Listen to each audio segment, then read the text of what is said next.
उन्होंने जब करना था, जब उन्होंने कर दिया, तुम्हारी बारी आई तो तुमने भी कर दिया। अगर तुमने भी कुछ गलत किया तो क्या ये जन्मों जन्म चलता रहेगा?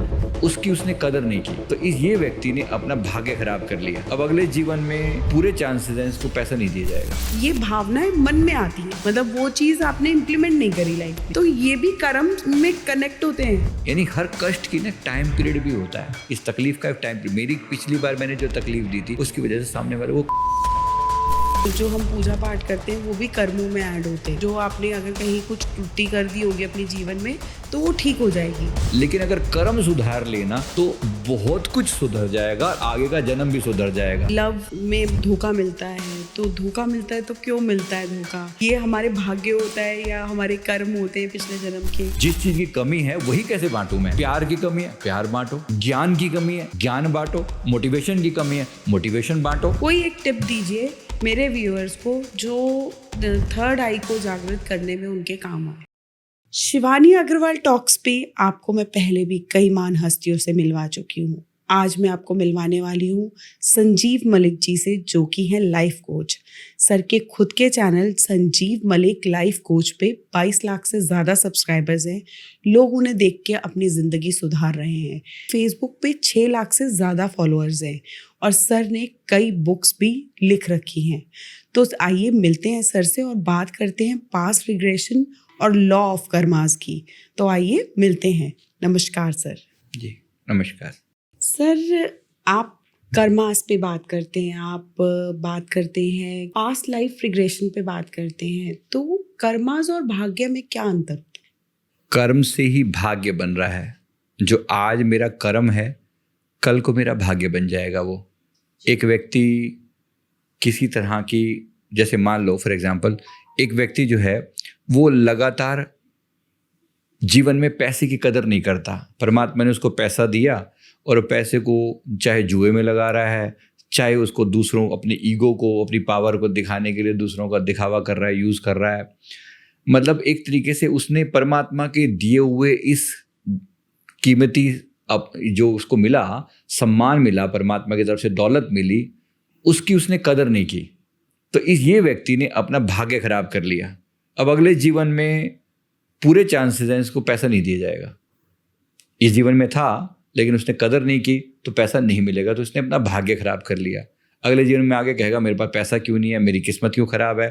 इसीलिए खराब है क्योंकि पिछले जीवन में तुमने उसकी कदर नहीं की, या किसी का पैसा लौटाया नहीं, ऐसा भी हो सकता है। या पैसा जो है उसका मिसयूज़ बहुत ज़्यादा किया, शराब में लगा दिया, या नशे में लगा दिया, या किसी और चीज़ में लगा दिया, है ना, जुए खेलने में लगा दिया। तो जो व्यक्ति पैसे की कदर नहीं कर रहा उसको नहीं दिया जाएगा। कुदरत का रूल यही है, जो आपके पास अच्छा है उसे बांटो, और जो आपके पास जिस चीज़ की भी कमी है उसके लिए ऑब्वियसली प्रार्थना करो। तो दोनों बातें हैं। तो जो अच्छा है उसको बांटना ताकि वो बढ़ बढ़ के आएगा। तो जिस चीज़ को भी बांटोगे वो चीज़ आपके पास मल्टीप्लाई होकर आएगी। जी सर, आपने कहा कि कई बार किसी को पैसा मिल जाता है या पैसा वो कमा लेता है और नेक्स्ट जन्म में उसको वो पैसा नहीं मिलता। कई बार ऐसा होता है सर कि इस जन्म में ही हमने पैसा कमाया और उसके बाद वो बर्बादी हो गई, या पैसा लुट पिट गया, या हमने एक्स्ट्रा फालतू का खर्च कर दिया और हम उस नौबत तक आ गए कि हमारे पास वो पैसा बचा नहीं और अब कमाने में भी दिक्कत हो रही है।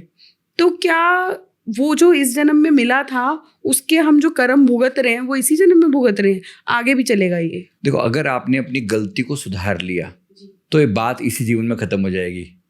अगर इसको नहीं सुधारा, मान लीजिए आपने, वैसे बहुत लोगों को शौक होता है इन्वेस्टमेंट, इधर उधर फालतू की जगह पर जैसे लगा दिया, है ना। लोग बिना ऑथेंटिसिटी के, बिना जांच किए किसी भी जगह पैसा लगा दे, पॉन्जी स्कीम में पैसा लगा दिया, MLM टाइप की कुछ चीज़ों में तो पैसा लगा दे, बाद में वो लुट पिट जाता है। अब इसकी बहुत बड़ी लर्निंग है ये कि भाई अगर तुमने इसको सुधार लिया, इस गलती को, तो ठीक, ये सुधार लिया तो इसी जीवन में बात खत्म होगी। गलतियाँ करी, सुधार हुआ, बात खत्म होगी। अगर नहीं सुधारा तो क्वाइट पॉसिबल कि अगले जीवन में फिर आपको सेम प्रॉब्लम के साथ आपको फिर से चिल्लाया जाए। यानी आपकी लर्निंग जरूरी है। मेन बात है कि लर्निंग कब कंप्लीट होती है, एक जन्म में हो जाए, 2 में हो जाए, 10 में हो जाए। कई लोग ढीठ होते हैं, सुधरते नहीं है। तो सर पता कैसे चलेगा लर्निंग कंप्लीट हो गई? नहीं, कम से कम ये तो देखो ना, आप वो गलती दोबारा नहीं करोगे। अच्छा, जाहिर सी बात है ना। जी जी जी। आपने पहली बार पैसा गवाया, आप बार बार नहीं गवा रहे, तो फिर ठीक है, गलती सुधर गई। कोई भी व्यक्ति जो कर रहा है उसके साथ जुड़ी हुई चीज को सुधार ले तो बात खत्म हो गई यहाँ कई पर। बार सर ऐसा होता है कि आपकी लाइफ, जो आपने बिजनेस किया या आपने कोई जॉब करी या आप किसी रिलेशन में हुए, तो वो चीज़ें सही नहीं चलती, लेकिन टाइम के साथ साथ थोड़ी बेटर होने लग जाती हैं। बेटर हो गई, लेकिन बेटर होने कुछ टाइम के लिए बेटर रही, फिर वापस से खराब हो गई।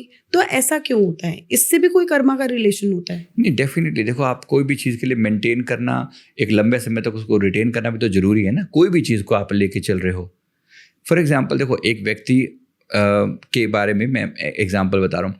वो ये व्यक्ति जो है, इस जीवन में उसकी शादी नहीं हो रही, हमसे आके पूछता है कि उसने कहा कि मेरी प्रॉब्लम है, मेरी शादी नहीं हो रही, आप बताओ मैंने क्या गड़बड़ करी थी और शादी का क्या उपाय। उसकी एज थी 37 के आसपास, शादी नहीं हो रही, तो जाहिर सी बात है समस्या तो है।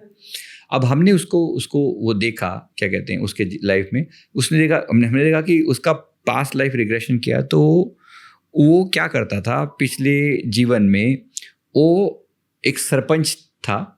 तो लोग उसके गांव में दूसरे गांव से रिश्ता लेकर आते और वो अपने, जैसे वहाँ पहले लोग रेफरेंस पूछा करते थे, भाई वहाँ के सरपंच से पूछते थे कि भाई ये बंदा कैसा है, इसका चाल चलन कैसा है, इसका व्यवहार कैसा है। किसी दूसरे गांव के लोग इनके गांव में रिश्ता करना चाहते हैं, तो वो सारा हिसाब किताब, ये मजे मजे में उनके बारे में कुछ भी बात कह दिया करता था, कैरेक्टर पे उंगली उठा दिया, और नहीं जी ये तो ऐसे ही हैं, ऐसा कुछ बोल दिया है ना, उसके कैरेक्टर पे कोई बात उठा दी, लोगों के रिश्ते तोड़वाए ऐसे करके इसने, कईयों के रिश्ते तोड़वाए। अब ये भी अब सेम इसके साथ हो रहा है, यानी कि जो रिश्ते जो इसके साथ आते हैं, लोग ऐसे रिश्ते आएंगे, लेकिन रिश्ते किसी ना किसी तरीके से ब्लेम के साथ हट जाते हैं कि नहीं नहीं लड़के में ये खोट है और वो खोट है और वो खोट है, क्या क्या हट जाएंगे।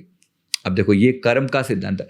अब ये लर्निंग के बारे में अगर देखो, ये बंदे ने इस जीवन में, अब इसकी शादी तब तक नहीं होगी जब तक इस लर्निंग को वो कंप्लीट नहीं कर लेता। अब इसने कम से कम 10-12 लोगों के रिश्ते ऐसे तोड़वाए। अब 10-12 लोग इसके जीवन में भी आएंगे, रिश्ते टूटेंगे। अब उसके बाद क्या शादी हो जाएगी, डिपेंड करता है कि इसने लर्निंग ठीक से ली या नहीं ली, या अभी भी ये ब्लेम गेम तो नहीं कर रहा, ब्लेम गेम कि ये लड़की वाले ऐसे या वो वैसे। यानी कि आपने ये जानना कि भाई दोषी कौन है, दोषी मैं हूं। अगर मेरे जीवन में कोई कमी है, इसका मतलब है गलती भी मेरे से हुई होगी, बजाय इसके कि मैं इसको या उसको ब्लेम करता फिरूं, मैं खुद को ब्लेम करूं। तो खुद की जिम्मेवारी स्वीकार करना बहुत बड़ी बात है। बस ये है गलती का सुधार ना। जैसे माँ भी बच्चा पेंसिल चुरा लाया ना, तो माँ क्या करेगी, पहली बार प्यार से डांटेगी, देख माफ़ी मांग ले, गलती करी है तूने। नहीं मानेंगे तो हो सकता है कि चमाट भी लगा दे, और लगा भी देनी चाहिए अगर बच्चा नहीं जो सुधरे, क्योंकि चोरी की आदत है, गंदी पड़ गई अगर इसको। तो बस यही परमात्मा का स्वभाव है, 1-2 बार प्यार से समझाया जाएगा। अब बंदा बिल्कुल ढीठ ही हो जाए, बिल्कुल एक ही तरह की हरकतें बार बार करता रहे, तो फिर उसको जब तक सज़ा नहीं मिलेगी ना तो समझेगा नहीं। तो एक लर्निंग है, उसकी एक सज़ा है इस तरीके से। अब मान लो कि ये बंदा शादी होने के बाद फिर से इस तरीके की कदर ना करे अपनी पत्नी की, अब थोड़ा मामला सीरियस है, क्योंकि एक तो मिली बड़ी मुश्किल से शादी हुई, और फिर उसके बाद शादी होने के बाद फिर आप उसकी कदर नहीं कर रहे, उसको किसी तरीके से कुछ उल्टा सीधा व्हाटएवर है ना, मजाक उड़ा रहे हो, कुछ कर रहे हो, क्योंकि जिस व्यक्ति की जो गंदी आदत पड़ जाती है ना, वो उसके दिमाग में पैटर्न सेट हो जाता है कि क्या फर्क पड़ता है, ये तो ऐसे ही किसी के बारे में कुछ भी बोल दिया। अब कैरेक्टर पर उंगली उठाना किसी की कोई छोटी बात नहीं है, आपने उस व्यक्ति को कितना ह्यूमिलिएट किया। अब वो ह्यूमिलेशन इसने अलग अलग रूपों में कुछ हद तक सहा, अभी कुछ सहना बाकी भी हो सकता है वो कहीं और से फिर से उसको ऐसे जीवन में घटना घटे। अब अगर ये लर्निंग ठीक से ले लेता है तो बात खत्म, ये चैप्टर उसका कवर हो गया। अगर नहीं ले लेता तो फिर और 10 बार पता नहीं कितनी बार झेलना पड़ेगा। प्रत्येक घटना के साथ ऐसा रहता है ये। सर जब इस जन्म में है हम, चलो ये तो हमने बात करी कि आज हमने इस जन्म में जो कर्म किए वो अगले जन्म में मिले, लेकिन इसी जन्म में रह के अब कई बार ऐसा होता है कि लोगों का नेचर ये हो जाता है कि अभी तो अब मैं आज आपसे मिली हूँ, आज मैं आपसे मिलूँ और मैं अपनी कुछ गलतियाँ देखूँ और उसको आज से ही सुधारना चाहूँ, तो वो चीज़ें जो मैंने कभी कुछ गलत की होंगी वो इसी जन्म में सुधर सकती हैं। देखो, कभी जो गलत की होंगी ना, वो किस हद तक और कितने समय के लिए खराब थी, वो डिपेंड करता है ना। अब आपने फॉर एग्जांपल देखो, मैंने किसी व्यक्ति से पैसा लिया और उधार मांगा। उसने बड़ी मुश्किल से अपना पेट काट के जैसे तैसे करके मेरे को कुछ हद तक सहायता करने के लिए, मान लो उसने मुझे 10 लाख रुपए दे दिए। अब मैंने प्रॉमिस तो किया कि मैं कल कुछ दिनों में तुम्हें लौटा दूंगा, और मैं प्रॉमिस करके मैं मुकर गया। अब उस व्यक्ति ने बड़ी मुश्किल से वो पैसा मेरे लिए जुगाड़ा था, ये उसका मेरे ऊपर कर्ज रह गया।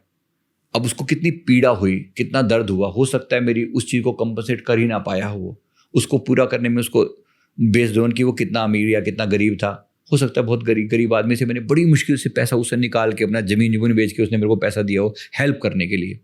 अब मैंने वो पैसा उसको लौटाया नहीं, उसने 10 साल तक उस चीज़ का दर्द सहा, परेशानी सही, तो ये 10 साल तक की समस्या मेरे साथ जुड़ जाएगी। ये कर्मा जुड़ गया मेरे ऊपर। यानी उसके कष्ट का कारण कौन है? मैं हूँ। अगर मैं कारण हूँ तो उसका निवारण उतने समय तक नहीं होगा। यानी हर कष्ट की ना टाइम पीरियड भी होता है, इस तकलीफ का एक टाइम पीरियड। मेरी पिछली बार मैंने जो तकलीफ दी थी उसकी वजह से सामने वाले वो कितना दर्द सहना पड़ा था।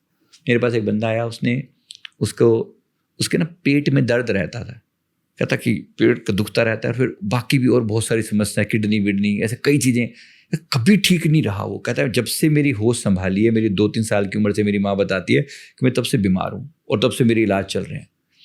मैंने इसका पास्ट लाइफ देखा तो ये समझ में आया ये बंदा पिछले जीवन में मिलावटखोर था। अब जो देखे, जो चीज़ लेगा, जो चीज़ बेचे, उसमें मिलावट करे, जहाँ पर इसको लगे। अब किसी में कुछ मिला दिया, उसमें कंकड़ मिला दिए, उसमें मिला दिया, मसालों में घोड़े की लीद मिला दी, ऐसे भी करते हरकतें इसने बड़ी करी। अब सोचो पता नहीं क्या क्या हरकतें। अब उससे किसका क्या क्या नुकसान हुआ, एक ने खाई, 10 ने खाई, हजारों ने खाई वो चीज़, उससे कितने लोगों का नुकसान हुआ। तो जो दर्द उन्होंने सहा वो सब किसके, जो दोषी कौन है? ये बंदा है। अपने थोड़े से बेनिफिट के लिए इसने सबको तकलीफ दी। छोड़ेगी तो नहीं कर्मा इसको, अब इसको वो तकलीफें झेलनी पड़ेगी। तो ये अब कितने समय तक झेलनी पड़ेगी? जितनी इसने पता नहीं किस किस को क्या क्या तकलीफें दी, वो सब इसको झेलना पड़ेगा।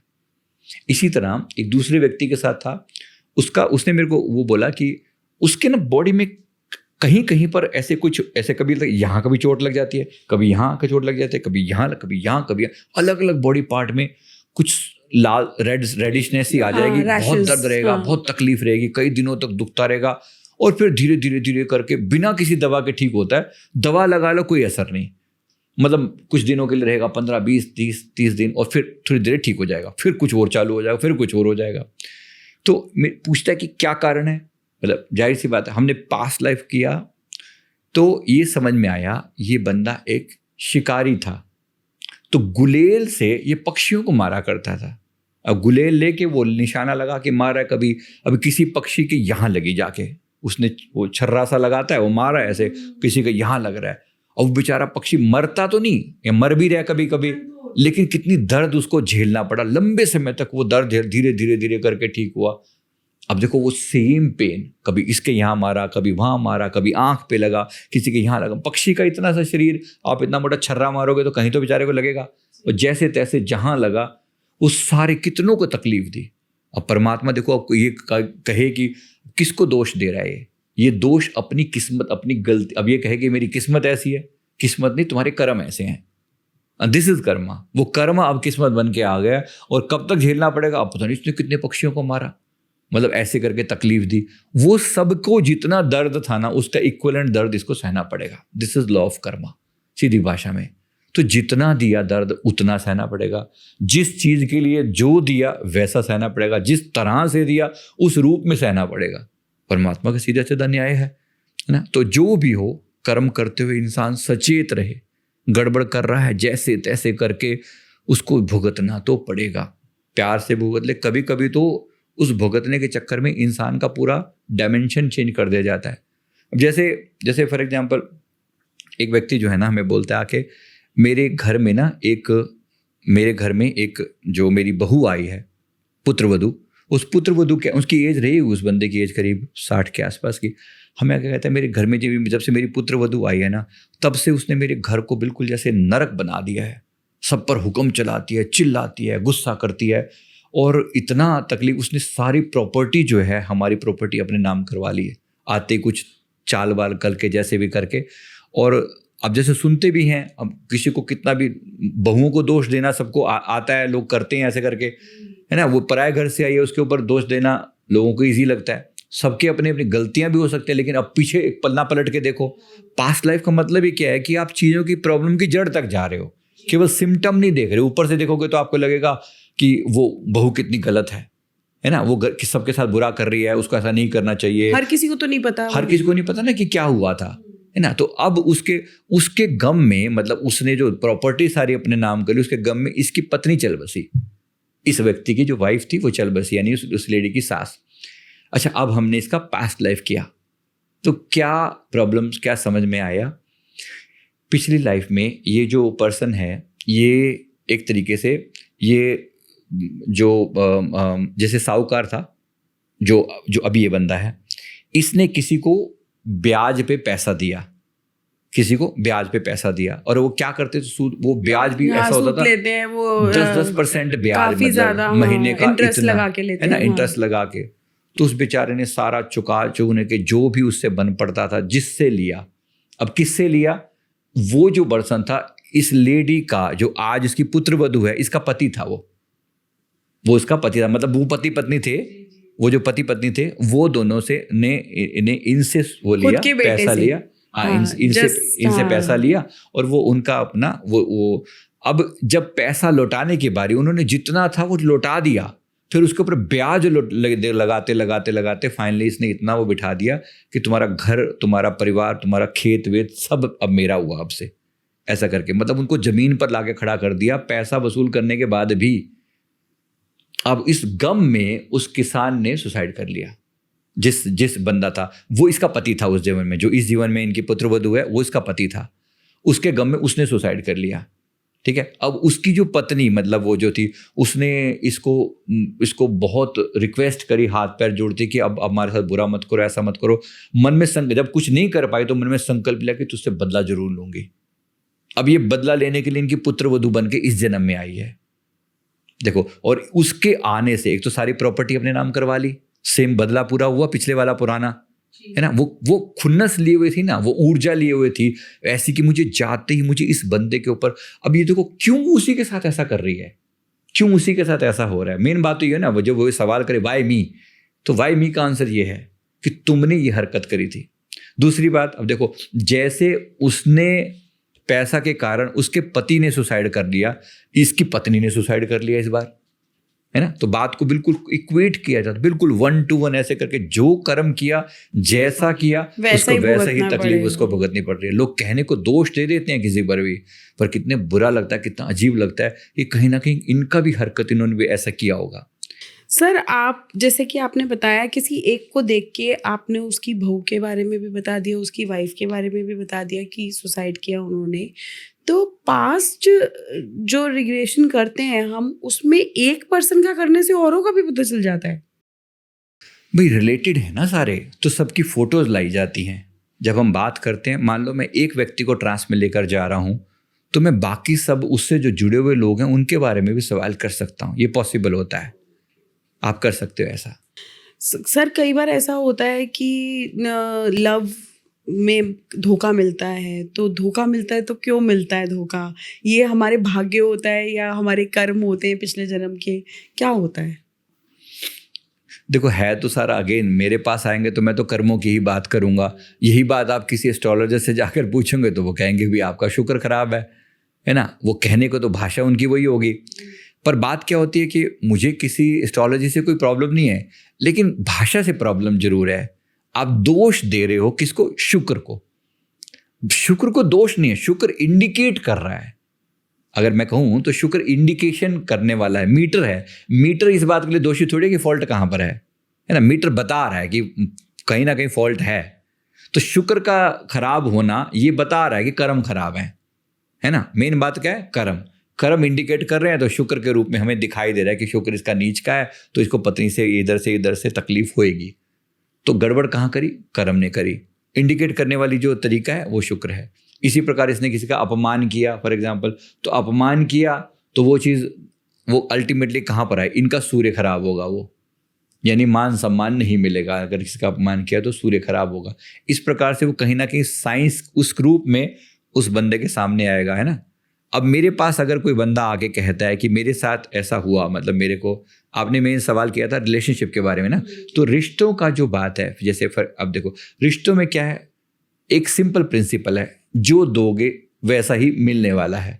अब एक लेडी ने हमें ऐसा बताया अपने इन लॉज के बारे में, उसने कहा कि मेरा हस्बैंड जो है मेरे सामने ही घर में दूसरी लेडी को लेकर आता है, मेरा दिल कितना दुखता होगा।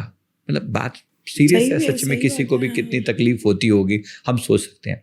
अब पास्ट में इसको एक पन्ना पलट के देखा, क्या होता था, सेम कपल लेकिन रिवर्स, ये जो स्त्री है ये पति हुआ करती थी, जो आज हमें शिकायत कर रही है ना, ये पति हुआ करती थी। और उस समय, और ये जो पति था ये पत्नी हुआ करता था इसकी।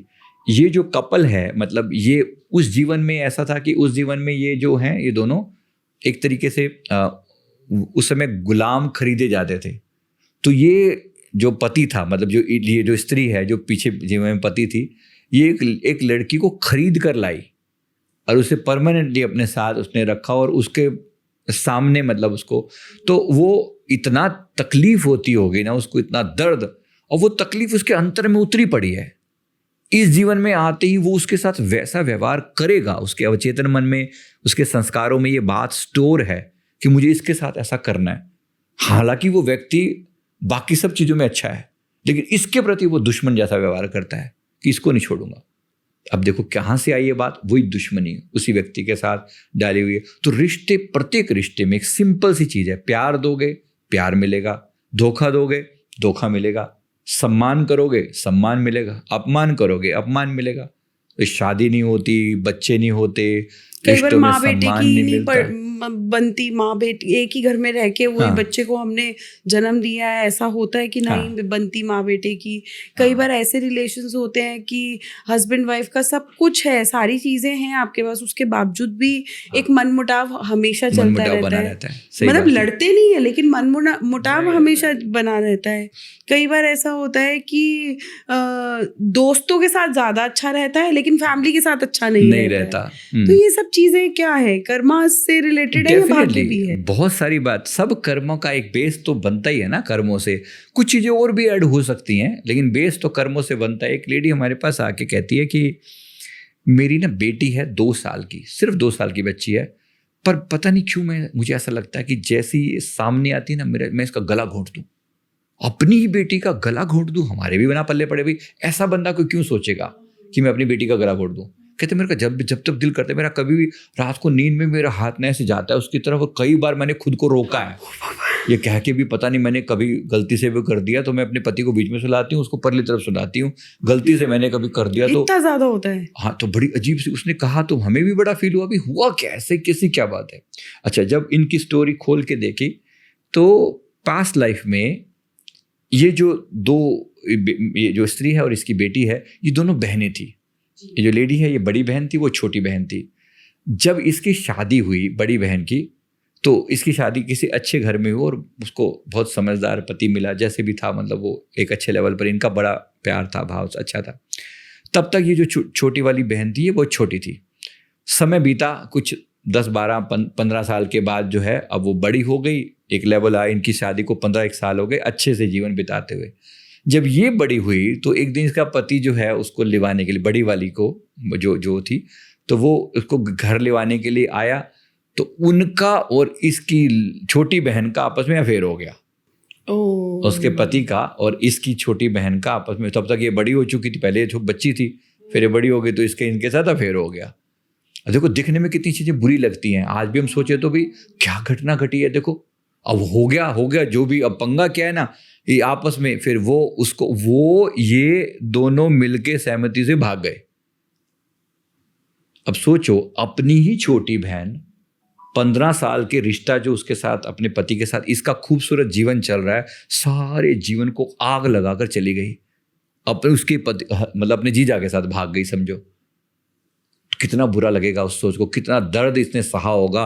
पूरा जीवन ये रोती रही, रिग्रेट करती रही, कभी ये मिलके दोबारा मिले नहीं और ये चलेगी। अब कितने गुस्से में, देखो उसने सारी जिंदगी नेगेटिव वाइब्रेशन भेजी इसके प्रति, और परमात्मा का करना देखो, ये उसी के घर में बेटी बन के आ गई। अब हाँ, यही मैं आपसे पूछने वाली थी कि ऐसा क्यों हुआ कि वो बेटी बन के ही आ गई। नहीं, बेटी बनकर अब यही ना, क्योंकि कभी ना कभी इनका प्यार भी था छोटी बहन की तरह, कभी ना कभी इन दोनों बहनों का आपस में प्यार बड़ा अच्छा था। इसने माँ की तरह ही कदर करी थी जब ये एज एज में थी, हाँ। तो इसने माँ की तरह ही उसकी कदर करी थी।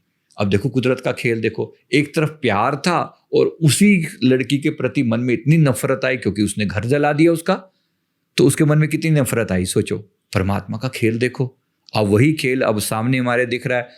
अब हमने अभी इसका इलाज क्या है, अब ये देखो ना, अब तो घटना घट चुकी है, अब इसका दिल करता है कि उसका गला दबा दूं। हमने कहा भी देखो, ये माफ़ी मांगनी पड़ेगी तुम्हें।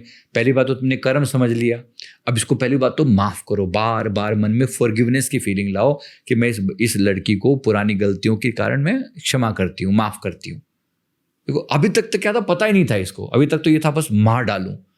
इन टेंडेंसी है, मन में प्रवृत्ति है, लेकिन कारण नहीं पता। ये करने से, पास देखने से कारण समझ में आया कि इसलिए मेरे मन में इसके प्रति नफरत है। अब क्या करूं? अब माफ़ी मांगो या इसको माफ़ कर दूं। जो हो गया हो गया, पुराने जन्म की बात है, जो हुआ अब तो मेरी बेटी के रूप में आए, तो मुझे नए सिरे से पालन करना चाहिए। तो इस तरीके से अब ये सही से निभाएगी तो ये मतलब क्लियर हो जाएगा मामला। तो रिश्ता कितना भी नज़दीक का क्यों ना हो, अधिकतर हमारे जो बहुत नज़दीकी रिश्ते हैं ना, और ख़ास तौर पे पति पत्नी का, ये तो डेफिनेटली कार्मिक होता ही होता है। ऐसा समझ लो, एक वर्ड यूज़ करते हैं एक बुक के अंदर, द इंटीमेट एनिमीज़, है ना। इंटीमेट भी हैं, एक दूसरे के नज़दीक भी हैं, और एनिमीज़ भी हैं। सारे जोक भी पति पत्नी के ऊपर ही बनते हैं इस टाइप से। गड़बड़ वही है कि आपने जैसा किया है, जिस व्यक्ति के साथ सबसे भयानक कार्मिक होगा ना, वो आपके जीवन में पति या पत्नी बन के आ जाएगा, क्योंकि हिसाब किताब नहीं तो अच्छा भी तो बहुत होता है सर। अच्छा भी बहुत है, मैं कह रहा हूँ पॉजिटिव में भी बहुत हो सकता है। ऐसा भी कि बिल्कुल वही ना, उसके ऐसा भी है कि सोलमेट टाइप के लोग हों कि बिल्कुल एकदम अच्छे से सेटिंग बैठती हो दोनों की। अगर ऐसा हो सके तो बेहतरीन है। इसका मतलब इस बंदे ने कितने शुभ कर्म किए होंगे, कितने अच्छे से कदर की होगी अपने पार्टनर की, प्यार दिया होगा तो प्यार मिल रहा है। यानी बात सिंपल सी है, जो दिया वो मिल रहा है। लेकिन ऐसे भी बहुत है जिनके रिश्ते बहुत खराब हैं, और बहुत खराब है तो क्या गड़बड़ तो करी होगी, ज़्यादा खराब वाले होंगे। यही बात है, 60% खराब है तो हो सकता है ना 20-30% अच्छे होंगे, बेहतरीन होंगे। सर जैसे कि आपने कहा कि इस जन्म में आपने भाइयों का बताया, बेटे का बताया कि इस जन्म में उनको ये पता चल गया कि मेरी ये मम्मी है या मेरी ये बेटी है, ये मेरे इस जन्म में ऐसी थी, और अब वो इस जन्म में मेरी ये बन के आई है, ठीक है। लेकिन वो उसके साथ फिर भी वैसा ही ट्रीटमेंट हो रहा है इस जन्म में भी। वैसे जो पुराना निकल चुका, उन्होंने जब करना था जब उन्होंने कर दिया, अब जब तुम्हारी बारी आई तो तुमने भी कर दिया। अगर तुमने भी कुछ गलत किया तो क्या ये जन्मों जन्म चलता रहेगा? जब तक इनमें से कोई एक बंदा समझदार नहीं हो जाता, माफ़ी नहीं मांग लेता या माफ़ नहीं कर देता, तब तक ये जन्म जन्म चलता रहेगा। कोई अंत नहीं है इसका। एक बार दुश्मनी निभाई तो निभाते ही चले गए। ये तो बीमारी है ना। इसीलिए तो हम आप इस टॉपिक पर क्यों बात कर रहे हैं। अगर मेरी बात समझ के इस बात को लोगों ने अगर माफ़ी मांगना शुरू कर दी तो कितनी लंबी मेहनत बच जाएगी। वरना ये बात हो सकता है आपको 10-20 जन्मों के बाद समझ आती, कितना समय बर्बाद हो गया होता, कितने दुखी हो गए होते। एक बात जो है ना, वो पूरा दुख का पूरा जीवन बदल सकती है। इसीलिए लर्निंग बहुत जरूरी है ना। मैं बाकी चीज़ों मैं कहता हूँ हेल्थ वेल्थ की बातें करते हैं, अच्छा है, बेहतरीन है ना, शरीर सुधरेगा। लेकिन अगर कर्म सुधार लेना तो बहुत कुछ सुधर जाएगा और आगे का जन्म भी सुधर जाएगा।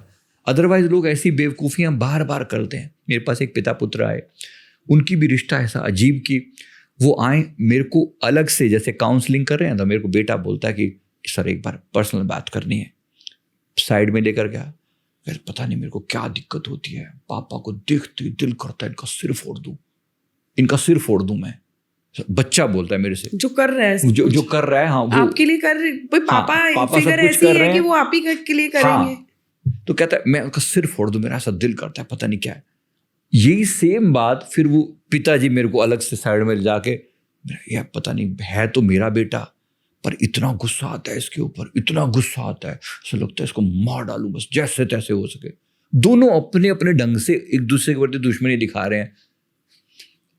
तो इनका जब मैंने पास्ट देखा, ये इससे पिछले जन्म में सांप और नेवला थे। प्रकृति का खेल देखो। अच्छा, उसके पीछे गया, आपने पूछा ना साइकिल कब खत्म होगा, साइकिल कब खत्म होगा, उसके पीछे मैंने देखा कि ये 3-4 जन्मों से अलग अलग तरह की दुश्मनी एक दूसरे के साथ निभा रहे हैं, सांप और नेवला, और ये अलग अलग रूपों में।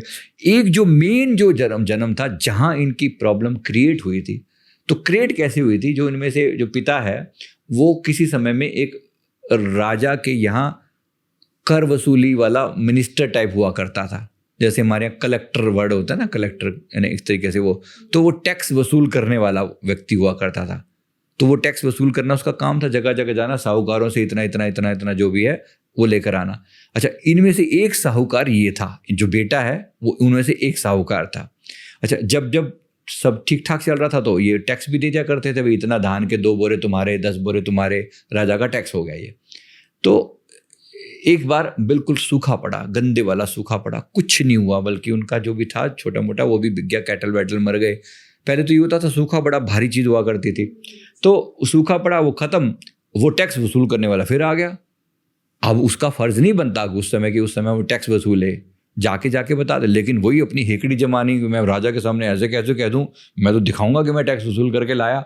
इनको बोलता मुझे तो टैक्स चाहिए, जो मर्जी करो। भाई मैं कहाँ से टैक्स दे दूं, मेरे पास कुछ है ही नहीं। इन्होंने अपने हाथ पैर जोड़े, लेकिन वो नहीं माना। वो दुष्टता दिखाते हुए उसने इनकी सारी जमीन जमून जो था, इनकी जो बचा खुचा, उसका बड़ा हिस्सा ले जाकर कंगाल कर दिया। टैक्स जाके अपने उसको दिखा के कि भाई मैंने तो इतना पैसा मैं वसूल करके लाया। ये पूरा बर्बाद हो गया। अच्छा, फिर उसके बाद जैसे तैसे करके इस बंदे ने मेहनत करी, फिर से खुद को खड़ा किया एक लेवल पर आके, फिर उठ खड़ा हुआ, और कुछ टाइम के बाद फिर से टैक्स देने पे करने लगा। जैसा समय आया ठीक हुआ, इसने दोबारा फिर वैसा किया, और अंतिम बार जब किया तो फिर इसने सुसाइड कर लिया। जो लड़का बन हाँ, गया जो लड़का है बन गया, उसने फिर सुसाइड कर लिया कि अब मैं तुम्हें नहीं छोड़ूंगा। तुमने एक बार हो गया, 2 बार हो गया, लेकिन तीसरी बार अब तो मर गया। और मरते मरते ये अपने मन में डाल के कि तुम्हें नहीं छोड़ूंगा मैं। अब ये इनका बेटा बन के आया है। उसके बाद भी इनकी जन्म सांप नेवले के रूप में हुआ कि इतनी दुश्मनी थी एक दूसरे के प्रति, मैं नहीं छोड़ूंगा, और वो कह रहा है मैं नहीं छोड़ूंगा। तो परमात्मा ने देखो कैसे गिरावट की तरफ लेके गए कि सांप और नेवले के रूप में लड़ते रहे, मरते रहे, खपते रहे, एक दूसरे को मारा, इसने इसको मारा, फिर ये नेवला बना, ये सांप बना, इसने मारा, फिर ये नेवला, ऐसे बना कई जन्मों तक।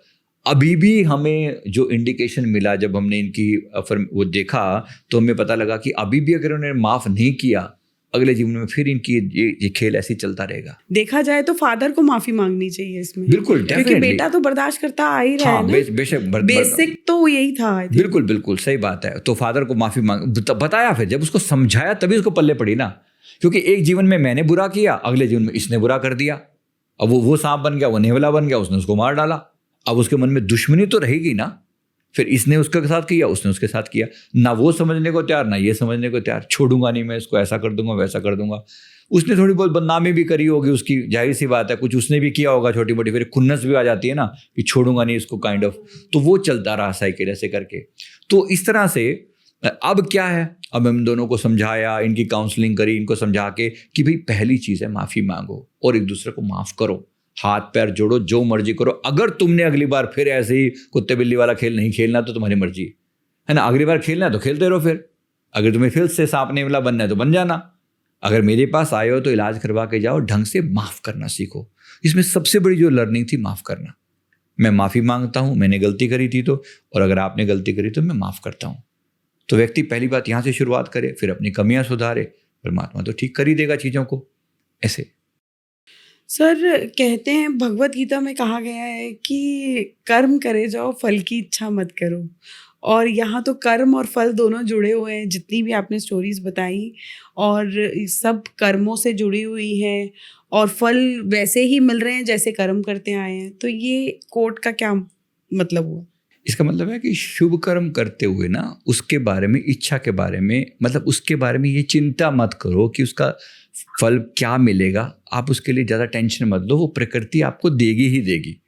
देखो, अगर कोई व्यक्ति बुरा कर्म कर रहा है तो इच्छा रखे या ना रखे, मिलना तो है फ़र्क, फल तो मिलना ही है ना।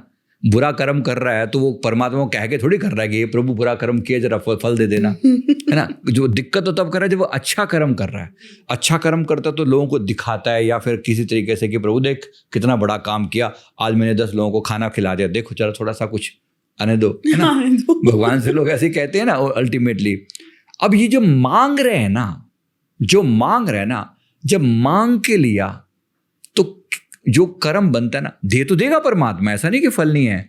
अगर 10 को खिलाया तो 10 के बराबर जितना अन्न इसने लगाया ना, हो सकता है परमात्मा 2 गुना करके तो दे ही देगा, है ना। इस बात को समझ लेना है ना। लेकिन अगर इसने दे के किसी को सुनाया नहीं, इसने कुछ नहीं कहा, इसने कहा प्रभु आपकी कृपा, आपने सेवा करवा ली, मैं कौन होता हूं, मैं तो निमित्त मात्र हूं, अब इसको अनंत गुना फल प्राप्त होगा। ये अर्थ है इसका, ठीक है ना। ये अर्थ है इसका। मतलब इच्छा ना रखो का मतलब अब ये नहीं कि मैं यहाँ कर रहा हूं और प्रभु देख मैंने अभी किया ना, देखो थोड़ा सा आने दो जरा, ये इच्छा वाली बात होगी। तो कर्म इच्छा किया, भगवान से तो इच्छा मांगी ही नहीं, जाती इच्छा है। मांगने में फर्क है ना। आप किसी उससे कर्म connected नहीं होनी चाहिए। कर्म के प्रतिफल के रूप में नहीं मांग रहे, आप वैसे समस्याओं का समाधान मांगो। एज ए डिवाइन फादर आप कह सकते हो कि ये प्रभु जीवन में समस्या, इसका समाधान करो, मैं आपको अच्छा बच्चा बन के दिखाऊंगा, है ना। बच्चा करता है ना अच्छा बच्चा, वो मम्मा के सामने 2-4 अच्छी चीजें कर देगा, तो वो अच्छी चीजें कर रहा है, लेकिन उससे बदले देखो मैंने अच्छा काम कर दिया, लाओ लाओ लाओ लाओ, डोंट आस्क दिस। वो कह रही है कि अगर तुम लेने वाले मूड में करोगे ना तो लिमिटेड सा मिलेगा, लेकिन अगर तुम न लेकर सिर्फ हमारे ऊपर छोड़ दोगे ना, फिर मैं भर भर के दूंगा। इसका मतलब ये है।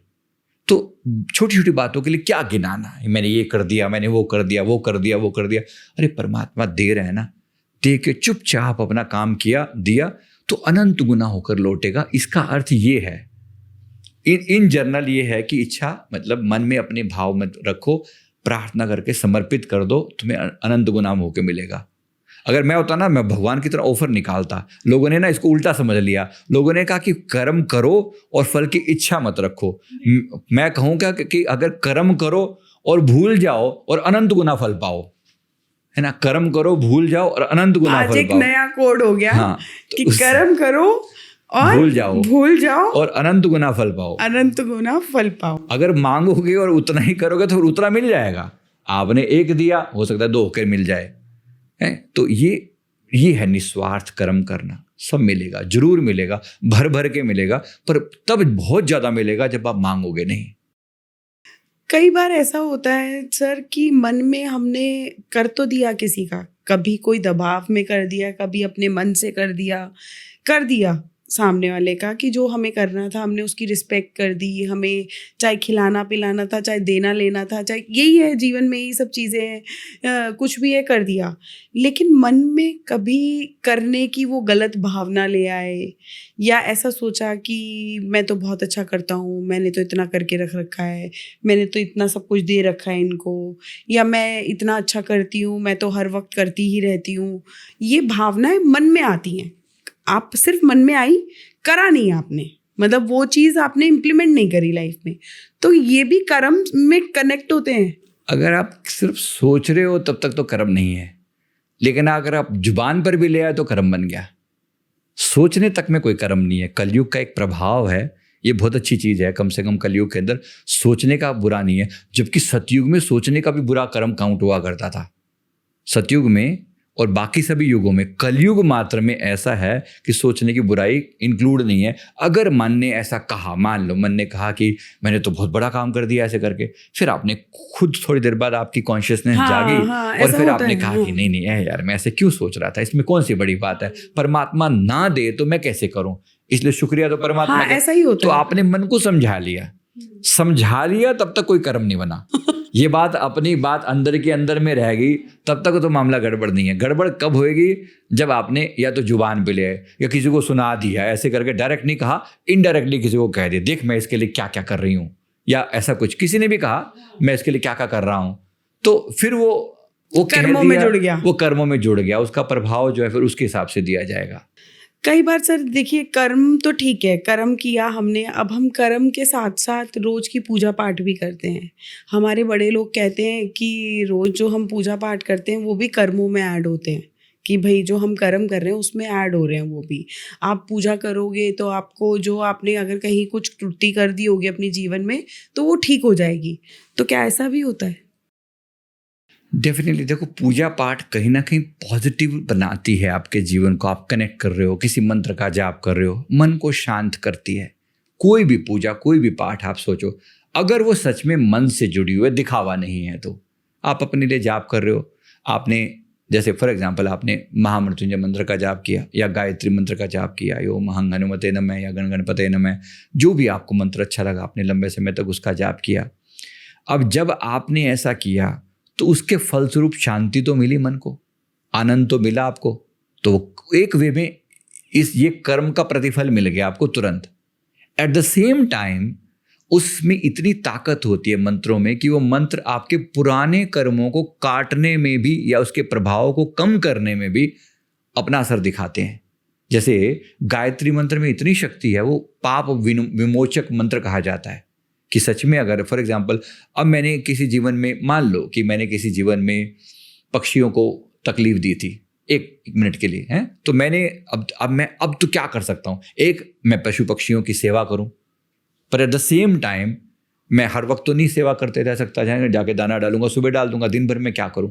अगर एक बार मैं मान लो मंत्र जाप करता हूँ और मैं कहता हूँ प्रभु इसका फल जो है इन पक्षियों को मिल जाए, ये मंत्र बड़ा प्रभावशाली है। मतलब मंत्र का अपना एक प्रभाव है, एक पावर है, एक ताकत है, इसके द्वारा भी चीज़ों को काटा जा सकता है। तो किसी भी कर्म को काटने का एक उपाय कर्म के प्रति जिम्मेवारी फील करना और उसको करेक्ट करना है ना, और दूसरा उपाय माफ़ी प्रार्थना करना कि प्रभु मेरे से गलती होगी, मुझे माफ़ कर दो। तीसरा उपाय परमात्मा के नाम का जाप करना। तीनों तरीकों से है ना, त्रिविध कल्याण हो रहा है, तो इस प्रकार से उचित है। इस प्रकार से आप घुमा फिरा के मतलब उसको करेक्ट करना एक मोस्ट इंपॉर्टेंट चीज़ है कि करेक्ट कैसे करोगे। एक बंदा मेरे पास आया जो कि मुंबई का एक बहुत बड़ा बिल्डर है। बड़ी हैरानी की बात, बिल्डर है, हज़ारों लोगों के वो बनवा चुका है, मतलब मकान दुकान बनवा चुका है, बिल्डिंगें 40-40 फ्लोर की बिल्डिंगें बनवा चुका है, लेकिन अपना घर नहीं है उसका। अब बड़ी हम पूछते हैं कि हंसी, मैंने क्या कर्म किया था? देखो कर्म है, अपना घर नहीं है कर। तो हमने जब देखा तो लास्ट बर्थ में हमने देखा कि ये बंदा किसी राजा के यहाँ पर कोई राजा है और उसके जो वो राजा किसी जगह पर विजिट करता है अपने उसमें, और वहाँ देखता है कि बहुत सारी झुग्गियाँ बनी पड़ी हैं किसी नदी के किनारे पर उसी के राज्य के अंदर। उसको बड़ा तरस आया उनके ऊपर, उन्होंने कहा कि इन सब के लिए पक्के मकान बनाए जाएं। ऐसा कहकर अपने मिनिस्टर को, अपने जो मंत्री को कुछ पैसा दिया, भाई यहाँ पर पक्के मकान बनाया जाए। उस मिनिस्टर ने इस बंदे को कॉन्ट्रैक्ट दिया कि भाई यहाँ पर ये सब पक्के मकान जो है बना के दे दो ताकि ये बाढ़ में बह ना जाए। अब यहाँ करप्शन तो सदा से चलता रहा है, तो इन्होंने फिर आपस में करप्शन किया और दिखाने के लिए कुछ दिखा दिया, 2-4 मकान बना दिए, बाकी सबको ऐसे उड़ा के, वो बेचारों की पुरानी झुग्गियाँ भी टूट गई उनकी, और नया भी कुछ नहीं दिया। वो बेचारे लटक गए, जो मजदूर थे सारी जिंदगी वो दुखी रहे। इन दोनों ने अपना पैसा खा के डकार गए, पता ही नहीं चला कहाँ गया। अब कुदरत का खेल देखो, ये जीवन में फिर बिल्डर बना, बाकी सब ठीक, मकान नहीं मिलेगा। दुनिया के मकान बना है, दूसरों का उजाड़ा है, दूसरों को उनका हक नहीं दिया, तो इसलिए मकान नहीं मिलेगा। अब देखो क्या गड़बड़ है, अपने कर्म खराब है। अब इसका प्रतिफल क्या है, ठीक कैसे करूं, करेक्ट कैसे करूं? कुछ लोगों के लिए फ्री की सेवा कर, लोगों का बनवा। गड़बड़ कहाँ करी, मजदूरों का पैसा मारा, हक मारा ना। अब अपने उसी पैसे से कुछ लोगों को घर बनवा के दे, उसके बाद तेरा बनेगा। तो 10 लोगों का घर बनवा, तेरा भी परमात्मा बनवा देगा। भगवान तो दे ही रहा है ना। अगर आपको पता चल चुका है कि आपने ये कर्म किए हैं और भगवान आपको दे रहा है, आप इस लायक हो कि किसी का कर सकते हो, तो करना चाहिए। Why not? बस यही सारा खेल है, यही सारा खेल है। ये सब आएगा काउंसलिंग से ही समझ में, लेकिन कुछ तो देखो ऐसा है, बाकी कोई बंदा खुद से भी समझ ले ना। इतनी तो लर्निंग हमारे अंदर है ही सही ना। अगर मैं किसी चीज़ से दुखी हूँ, मैं नहीं कह रहा हर बंदा जाके पास्ट लाइफ करवा ले, आपका मन खुद चीज़ों को बस एक ही बात है कि आप कंप्लेंट भाव में मत रहना। एक तो है कि सारा जिंदगी भाई मेरी सास खराब है, मेरा ससुर खराब है, मेरा फलाना, अब बॉस मेरे को बार बार, लोग करते हैं ना ऐसे करके। ऐसा होता है, ऐसा ही होता है, ऐसा ही होता है। मुझे तो ऐसा लगता है कि जब बच्चे छोटे होते हैं तो वो मम्मी ये नहीं दिलाया, वो नहीं दिलाया, कंप्लेंट हाँ, कंप्लेंट। हस्बैंड वाइफ का रिलेशन है तो आपने मेरे लिए ये नहीं किया या मैंने आपके लिए, तूने मेरे लिए ये नहीं किया, तो वो कंप्लेंट फॉर्म। तो कंप्लेंट फॉर्म तो कहीं ना कहीं रहती है।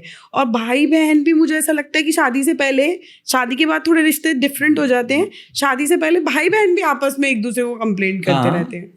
तो ये चीज कंप्लेंट के पीछे सबसे बड़ी बात समझो ना, कंप्लेंट की थ्योरी क्या है? एक्सपेक्टेशन बहुत ज्यादा है। उम्मीद के हिसाब से जब सामने वाला नहीं करता तो दुख होता है। इसको ठीक करने का तरीका क्या है? एक्सपेक्टेशन को थोड़ा कम करो, थोड़ा कम करो। मैं क्यों उम्मीद करूं कि ये मेरे लिए ऐसा करेगा? नहीं किया तो फिर मैं दुखी होऊंगा, है ना? तो दुखी होने का, किसी भी हाल में खुश रहो, किसी भी हाल में खुश रहो, तो उम्मीदें कम करो। सीधी सी बात है भाई, पति से उम्मीद ही नहीं है किसी को कि भाई ज्यादा कुछ करेगा। उम्मीदें जितनी लगाई उतने दुख। उम्मीद मत लगाओ कि वो तुम्हारी केयर करेगा। मैंने जानता हूँ, एक फीमेल साइकोलॉजी भी एक टॉपिक रहता है। कुछ कहेंगे नहीं, उम्मीद करेंगे कि पति आज मेरे लिए ये लेकर आएगा या मेरे लिए उसको लाना ही चाहिए, ये तो उसका फर्ज बनता है। अच्छा नहीं बना तो फिर क्या करोगे?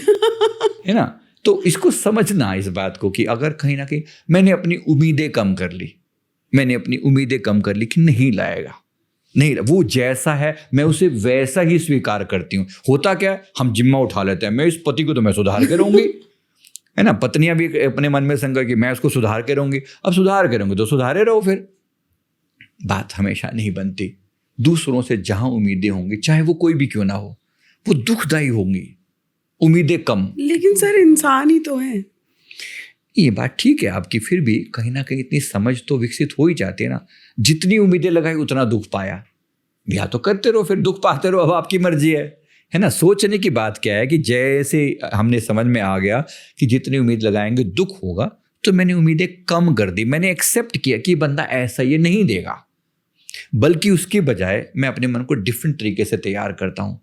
मैं यहाँ पर देने आया हूँ, मैं अपनी प्रोग्रामिंग चेंज करता हूँ। दूसरे से क्यों उम्मीद करूं? मैं यहाँ पर देने आया हूँ, मैं इसको सुख देने के लिए आया हूँ।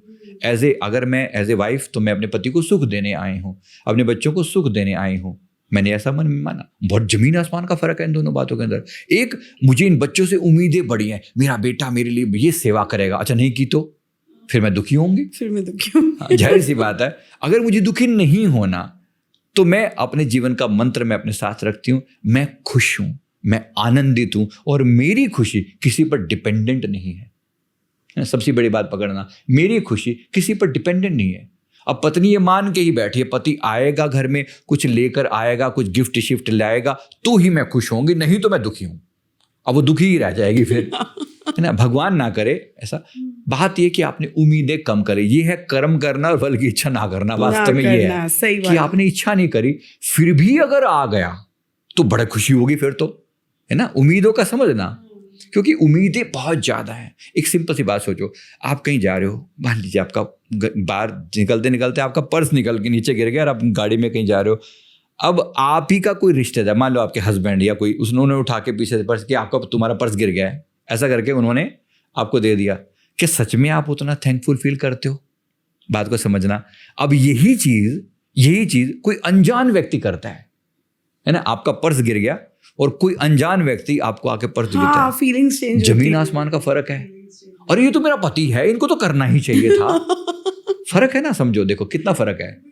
आपने उम्मीदें इतनी लगा रखी थी, इनको तो करना ही चाहिए, इनको लिए तो पता नहीं मैंने क्या क्या कर दिया है, ये तो मेरा पैर धोके पिए तो भी कम है। लिटरली लोगों के मन में ऐसे वो रहता है, वो अपने आप को किसी देवी से कम नहीं समझती कि मेरी तो पता नहीं मैंने क्या क्या कर दिया है। ऐसे नहीं, थोड़ा सा चेंज करना पड़ेगा।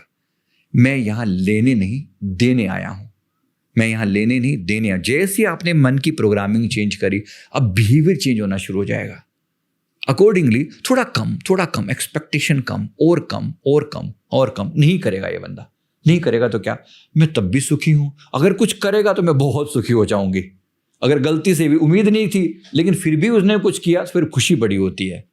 तो इस तरह से थोड़ा सा अपने आप को चेंज करना है। उम्मीदें कम, लेकिन कोई करता ही रहे और मिलने में कम मिले, फिर कुछ कार्मिक भी हो सकते हैं, डेफिनेटली हो सकते हैं। एक बंदा जो है हमारे पर, वो बोलता है सेम टाइप की, उसने कहा कि मेरी ऑफिस में मैं जो मर्जी कर लूँ, सारा का क्रेडिट बॉस लेकर जाता है, मैं करता मैं हूँ, क्रेडिट सब उसके नाम पे, मेरे नाम पे कुछ नहीं पल्ले पड़ता। कि इंक्रीमेंट का नाम आता है तो मेरे को पीछे कर दिया जाता है, प्रमोशन का नाम आता है पीछे कर दिया, नाम की बात आती है पीछे कर दिया जाता है। जहाँ पे और बाकी सब चीज़ों में ये मैं आगे हूँ, मेहनत में मैं आगे, हार्डवर्क में आगे, हर चीज़ में, प्रोजेक्ट में आगे, काम में, रिस्पॉन्सिबिलिटी में, सब में आगे, और रिजल्ट आने पर मैं सबसे पीछे। हमने इसका पास्ट देखा, इस बंदे का पास्ट में हमें क्या समझ में आया, ये बंदा किसी समय में कोलकाता की किसी प्रेस में सीनियर एडिटर था। तो वहां पे क्या करता था, नीचे वाले सारे काम करते थे, क्रेडिट काम ले जाता कोई था। भी कुछ कर रहा है और ये सारा का सारा क्रेडिट इसके नाम पे, जिस दो लोगों के नाम के आगे नीचे डन बाय मी है ना, हर बेद में डन बाय मी। अब वही जो मी था अब वो रिवर्स हो गया, जहां जहां उसने मी कहा अब उसको रिवर्स गायब कर दिया जाता है, करता वो है, फल कोई और लेके जाता है। ठीक वही रेप्लिका जो उसने कर्म किया था। इसलिए दूसरों के काम का क्रेडिट मत लीजिए, दूसरों को ड्यू क्रेडिट देना उनके काम का, कि आपकी वजह से ऐसा हुआ। परमात्मा आपको भी भर भर के देगा। क्रेडिट दोगे क्रेडिट मिलेगा, मल्टीप्लाई होकर मिलेगा। कर्म का सिद्धांत ऐसे ब्याज समेत मिलता है, ब्याज समेत। आप जो कर रहे हो, जितना कर रहे हो, मल्टीप्लाई होकर मिलेगा, खुशियां मिलेंगी, प्यार मिलेगा, जो देना है। इसलिए देने पर जोर देना। अगर सच में किसी व्यक्ति के जीवन में प्रेम की कमी है ना, लोग कहते हैं ना मेरे जीवन में इन चीजों की कमी है, मैं कहता हूं जिस चीज की कमी है ना वही बांटना। ये कैसे संभव है? जिस चीज की कमी है वही कैसे बांटूं मैं? प्यार की कमी है, प्यार बांटो। ज्ञान की कमी है, ज्ञान बांटो। मोटिवेशन की कमी है, मोटिवेशन बांटो। समझो ना, पैसे की कमी है, कुछ हद तक, थोड़ा सा, कुछ परसेंट, 1%, 2%, कुछ तो करो, दूसरों के लिए करो। जो चीज आपने नहीं बांटी वो आपको नहीं दी गई। प्रकृति का सिद्धांत है द रूल ऑफ गिविंग। जैसे कर्म का सिद्धांत है ना, ऐसे ही गिविंग का भी सिद्धांत है। दोगे वही लौट कर आएगा। जिस व्यक्ति ने जो दिया मल्टीप्लाई होकर उसके जीवन में वही लौट रहा है। मैंने जो अपने कोहली जी हैं, विराट कोहली जी, इनका पास्ट देखा था। तो इनके पास्ट में जो बात समझ में आई, ये किसी समय में एक किंग थे, एक्चुअली राजस्थान में किसी जगह के लोकल एरिया के किंग थे। इनका एक नियम था, मेरे दर से कभी कोई भूखा नहीं लौटेगा। जो आना, जैसे आना, जब आना, जैसे तैसे बंदे बिठा रखे थे, भाई भूखा ना जाए कोई भी साधु, कोई भी व्यक्ति, कोई भी इंसान कभी भी कोई चीज़ लेने के लिए आए, कम से कम उसको अच्छे से खाना पीना खिला के जितना हो सके उसकी डिमांड पूरी करो। भर भर के दिया, भर भर के दिया। आज देख लो, किंग कोहली के नाम से ऐसे नाम ऐसे थोड़ी बन जाता है किसी का नाम। फिर अलग अलग चीज़ों में अलग अलग लोगों को प्रमोट किया, खेलों को प्रमोट किया, तो खेलों में नंबर 1 हो गए एक तरीके से ना। तो कहने का मतलब, जिसने जो चीज़ दी वो मल्टीप्लाई होकर इसके जीवन में आ रही, तो ईर्ष्या भी नहीं करनी चाहिए, हे भगवान इसको तूने ऐसा क्यों दिया। सर इंसान है, मन में तो आती हैं बातें कहीं ना कहीं। नहीं, फिर समझा लिया जाए ना। मैं इतना, अगर मैं ही सोचूं तो कि मैं इतनी मेहनत कर रही हूँ, जितना मुझे मिलना चाहिए उतना नहीं मिल रहा। भगवान से मतलब हम बात करते हैं तो हम ऐसी बात करते हैं कि जितना मिलना चाहिए उतना नहीं मिल रहा, पर वो तो इतनी मेहनत भी नहीं कर रहा और तब भी मिल रहा है। तो जाहिर सी बात है, ये इतनी समझदारी तो इसमें होनी चाहिए ना। कंपैरिजन तो कर रहे हो, आप किसके साथ कंपैरिजन कर रहे हो? अब मान लो कोई कोहली के साथ ही कंपैरिजन शुरू कर दे। अच्छा, नहीं वो फर्क है ना। ठीक है, आप एक पन्ना पीछे भी पलट के देखो। जब तक आप आत्मा की आइडेंटिटी नहीं समझोगे, कर्म के सिद्धांत को नहीं समझोगे, जन्म जन्म की मेहनत को नहीं समझोगे, केवल इसी जीवन को कंपेयर करोगे ना, तो कभी नहीं हो पाएगा। फिर है ना, फिर उसकी साड़ी आपकी साड़ी से सफेद होगी है ना। वो हमेशा यही रहता है ना, उसकी साड़ी मेरी साड़ी से सफेद क्यों? सफेद इसलिए क्योंकि वो उसके कर्म पिछले ऐसे हैं, तभी उसने सफेदी वाले काम किए, तो सफेदी की तरह चमक रही है। तो ये समझ लेना बेसिकली कि कहीं ना कहीं दे आर ऑल कनेक्टेड। बिना कारण के कोई व्यक्ति महान नहीं है। किसी भी व्यक्ति की महानता पर प्रश्न चिन्ह उठाने से पहले, किसी भी व्यक्ति के सौंदर्य पर, किसी के गुणों पर, किसी के धन पर क्वेश्चन मार्क उठाने से पहले अपनी गिरेबान में झांक के देख लेना कि तुमने कोई ना कोई गड़बड़ की होगी जो तुम्हें नहीं दिया गया और उसको ज़्यादा दिया गया है। तो जाहिर सी बात है, इसलिए कर्म प्रधान विश्वर रच राखा, जो जस करें सो तस फल चाखा। मिलना ही मिलना है वैसा। इसलिए कर्म पर आगे से ठीक करो ना, और बेटर करो। अब मैं प्यार बांट रहा हूँ, जितना हो सकता है मैं प्यार बांट रहा हूँ, मुझे पता है भर भर के मिलेगा, लौट लौट कर आएगा। लेकिन बांटते हो मैं ये नहीं कहता वापस करियो मेरे को प्यार, आप ये नहीं कह रहे हो ना। ये है निस्वार्थ रूप से प्यार करना। जो व्यक्ति सामने आएगा निस्वार्थ रूप से, ये वही गीता वाली बात जो आपने कही थी ना कि कर्म करो फल की इच्छा ना रखो। मैं प्यार दे रहा हूं, अब मैं फल मांग के थोड़ी दे रहा हूं, आएगा, सहज आ जाएगा, क्या हो गया, मेरे पास है तो मैं क्यों ना बांटूं। बात यह ना कि जहां आप संकोच करोगे अपने दिल को, उतना कम हो जाएगा वो चीज। तो भर भर के दो, जितना है परमात्मा और देगा, परमात्मा और देगा। परमात्मा, प्रकृति का सिद्धांत है, खाली स्थान को बर्दाश्त नहीं करती। मैंने यहां से दिया नहीं और इस स्थान को आगे परमात्मा ने भरा नहीं, है ना। इस बेसिक चीज को अगर समझ लेंगे ना तो भर भर के दिया जाएगा। प्यार हो दो, सम्मान दो। सम्मान देखो कितना लोग देने वाले बैठे हैं, कई लोगों को सिर आंखों पर बिठा के रखते हैं लोग, और कई लोग चाहते हुए भी सम्मान नहीं मिलता उनको। इन्होंने लोगों को अपमानित किया है, इन्होंने लोगों को सम्मान नहीं दिया तो नहीं मिल रहा, अब दीजिए। तो सुधार तो अपने अंदर करना ही है ना। सारी बात अपने आप को सुधारने की, अपने बिहेवियर की है। इस पूरे प्रिंसिपल का ओवरऑल बेस ये है, चाहे वो रिश्ते हैं, चाहे वो फिजिकल हेल्थ है, चाहे वो मेंटल हेल्थ है, चाहे वो इमोशनल हेल्थ है, चाहे वो मान सम्मान है या स्पिरिचुअल हेल्थ है, जो भी आप बांट रहे हो आपको भर भर के मिलेगा। जो जिस फील्ड में आप दे रहे हो वही चीज उसी फील्ड में आपको फिर से मिलेगी। तो जो एक्सपर्टीज है दो, प्यार से दो, खुश होकर दो, आनंदित होकर दो। अब एक तो है कि चेहरे पर 12 बज रहे हैं किसी के, ऐसे गुस्से में है ना, फिर वो आप कुछ करोगे तो फिर वो बात वैसे ही सामने आएंगी। एक मुस्कुराते हुए, आनंदित होते हुए देना। जबरदस्ती कर रहे हो क्या? हाँ, जबरदस्ती कर रहे हो आप अपने आप के साथ, है ना। वो किसने पूछा जी रोते क्यों हो, नहीं क्या मेरी शक्ल ही ऐसी है रोने वाली, तो फिर आप रोने वाली शक्लें बनाओगे तो फिर रोते रहो, फिर किसने रोका है आपको। तो यहाँ चेंज करने की जरूरत है। आप कहो कि मैं यहाँ देने आया हूँ, नया अपने अंदर रीमैपिंग करो ना अपने माइंड की। एक आदत पड़ेगी कि मैं यहाँ देने आया हूँ, मैं किसी को जतलाऊंगा नहीं, मैं तेरे वास्ते एक किता ते वो किता, मतलब ये है ना कहने का जो होता है, मैं तुम्हारे लिए किया वो किया वो किया वो किया। ठीक है, जो किया पर प्रभु करने वाले हैं, मैं एक निमित्त मात्र हूँ, मेरे द्वारा करवाया गया। मैं ना होता परमात्मा पता नहीं किससे करवा लेता। जब ये बात आ जाती है ना, फिर आप एक बेस को समझ गए, इस व्यक्ति का घर कभी खाली नहीं हो सकता, इसको भर भर के दिया जाएगा। ये बेस प्रिंसिपल है। एक बार ये बात समझ आ गई तो फिर कमी नहीं रहेगी। सर, कई बार जिंदगी में ऐसा होता है कि कुछ पल ऐसे होते हैं कि आपने कुछ अच्छा तो कर दिया, लेकिन मन में ख्याल भी आ गए और आपने उसको किसी ना किसी बात पे इन फ्यूचर किसी ना किसी बात पे जता दिया। उस वक्त नहीं जताया, लेकिन किसी ना किसी बात पे जता दिया, तो वो कर्मों का भी फल मिलता है। थोड़ा सा इफेक्ट कम हो जाता है उसका। जतला देने पे आपने एक तरीके से उसका एक बेनिफिट ले लिया, है ना, समझ गए ना बात को। मतलब एक तरीके से अगर आपने बिल्कुल निस्वार्थ किया हो तो 100 में से 100 मिला मान लो। अब जितना आपने थोड़ा सा सुना दिया तो समझो 20 कटौती हो गई, ऐसा समझ लो, है ना। बहुत सुना दिया आपने, वहीं पे लोग अरे मैंने ये किया, मैंने वो किया, आपने 100 का 100 वापस ले लिया। अब इसका कुछ नहीं मिलना। अब ये डिपेंड करता है, अगर आपको मल्टीप्लाई होकर चाहिए तो क्रेडिट में जमा तो हो ना। जमा हुआ ही नहीं, आपने वहीं का वहीं निकाल लिया। बीज बोया था तो जमीन के अंदर जाने दिया होता, जमीन के अंदर जाके ऊपर मिट्टी पा दी होती ना, तो वो दाना खिलखिला के उठ जाता। आपने ऊपर ही डाल दिया, है ना, ऊपर ही डाल दिया, और ऊपर ही डाल दिया तो वो चिड़ियाँ वहीं खा जाएंगी। अंदर गया ही नहीं तो मिलेगा नहीं, बात वहीं खत्म होगी वो। सर, जब आप पास्ट रिग्रेशन करवाते हैं तो आप क्या हिप्नोटाइज करके करते हैं, कैसे करते हैं?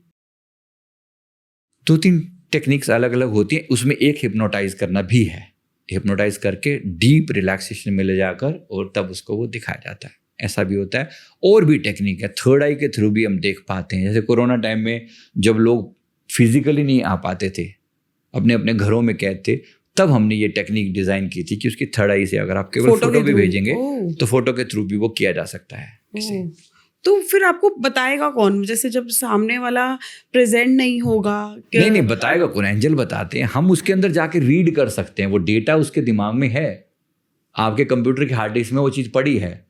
अब मेरे को एक्सेस नहीं थी, नॉर्मली आम इंसान को दूसरे को एक्सेस नहीं है, लेकिन एक टेक्निक के थ्रू हम परमिशन मांग के, क्योंकि आप कह रहे हो कि भाई मैं अपना पास्ट लाइफ देखना चाहता हूँ आपके थ्रू, तो आप मुझे बताओ मेरा पास्ट क्या है, तो मैं आपकी थर्ड आई से कनेक्ट करके आपसे परमिशन लेके आपकी एनर्जी को पढ़ के मैं आपको बता सकता हूँ कि आप ये थे। तो इस प्रोसेस में कितना टाइम लगता है सर? अगर पूरा प्रोसेस मैं सामने करूँ तो लगभग 1 से 1.5 घंटा, और अगर मैं सामने ना करके केवल थर्ड आई से करूँ तो 15-20 मिनट। दोनों का अपना अलग अलग वे है। वो टेक्निक फास्ट है, वो मुझे कुछ पता लगाना की जरूरत नहीं, मैं सीधा पढ़ा, मैंने देखा और बता दिया ये प्रॉब्लम थी, ये था, ऐसा था, वैसा था, ऐसे। तो सर जैसे जब आप थर्ड आई करते हैं तब भी हिप्नोटाइज का यूज करते हैं? तब हिप्नोटाइज का वर्ड बस यूज कुछ सिर्फ नहीं, आप सीधा- रिलैक्स होकर बैठो, आप सिर्फ परमिशन दो, आंखें बंद करो और मैं बस आपकी थर्ड आई को देख के बता सकता हूँ। हाँ, तो ये पॉसिबल। और अगर थर्ड आई में जैसे कुछ प्रॉब्लम है, कहते हैं कि मतलब आपको कई बार होता है ना, 7 चक्रास में बोलते हैं कि थर्ड आई आपका अच्छा नहीं है या कुछ भी है, तो उसको ठीक करने का तरीका भी बताते हैं आप? थर्ड आई का पूरा कोर्स है हमारे यहाँ पर, थर्ड आई एक्टिवेशन के नाम से। तो उसको पूरा एक्टिवेट करने का एक प्रोसेस है, उसमें अलग अलग चक्रों को कैसे किया जाता है वो सब बताया जाता है। हाँ, कोई चाहे तो कर सकते हैं, करना चाहिए एक समय पर अपने आप को सुधारने के लिए, क्योंकि सारा जीवन हम इन चक्रों को कभी तो सुधारेंगे ना, सारी जिंदगी ब्लॉक ही पड़े रहेंगे क्या? बार बार मर रहे हैं, जन्म रहे हैं। हमारा अल्टीमेट ऑब्जेक्टिव क्या है? इस कर्म की थ्योरी को जान के भी अल्टीमेटली हम यहाँ से जब जाएं तो सारा अकाउंट क्लियर करके जाए ना। एक नो ड्यूज सर्टिफिकेट जैसे होता है ना, अभी अब नो ड्यूज लेने हैं यहाँ से, अब यहाँ दोबारा आना ही नहीं है। जिसको तो दोबारा आना है उसको नो ड्यूज लेने की जरूरत नहीं है, वो घूम के फिर के एक थोड़ी सी गैप के बाद फिर वापस आ जाएगा। जिसको दोबारा नहीं आना, यानी जिसको परम मुक्ति चाहिए, उसको नो ड्यूज लेके जाना पड़ेगा यहाँ से।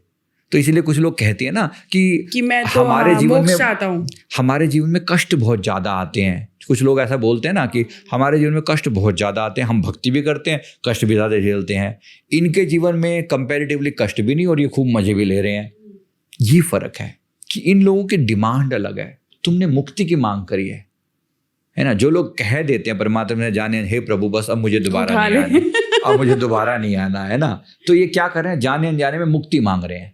मुक्ति मांगने का मतलब अब इस कॉलेज से एग्जिट करके जाना चाहते हैं, तो भाई नो ड्यूज करना पड़ेगा। फिर नो ड्यूज में क्या होगा? पुराने लाइब्रेरी में 3 साल पहले किताब ली थी, जाओ उसके पैसे निकालो, है ना, कुछ भी, ये था वो था, मेस के पैसे पेंडिंग है, ये था। मतलब क्या हो रहा है? जो बचे खुचे जितने हिसाब है ना वो सब दे के जाने पड़ेंगे, क्लियर करके जाना पड़ेगा।